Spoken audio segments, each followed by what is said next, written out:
Have you ever noticed that we want to wait until we have like the after story?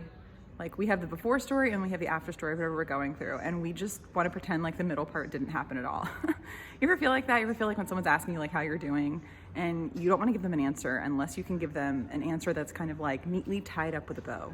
I've had that experience before. Well, a lot of times I've had that experience, and I've noticed that I've wanted to give the version of whatever the story is that is the most uplifting and the most moving and the most inspiring. And when we're in the middle of a situation, that's typically not what we're feeling.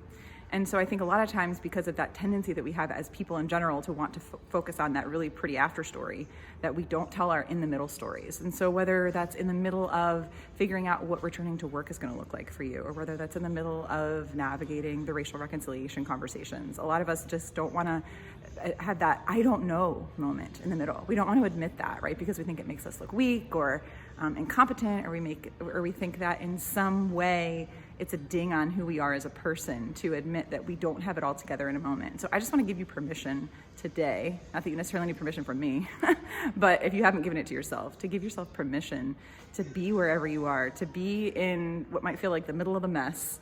You know, I think about that as I'm starting physical therapy right now, and I'm like, you know what?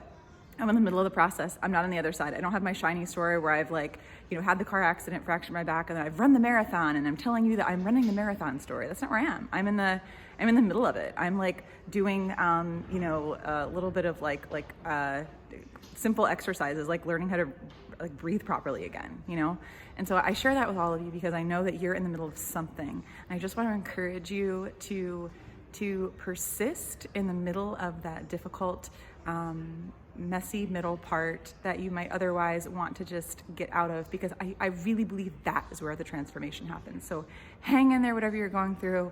If you're feeling like you're struggling in that messy middle alone, open up to somebody around you and let them know, let them in. You do not need to navigate whatever this is alone.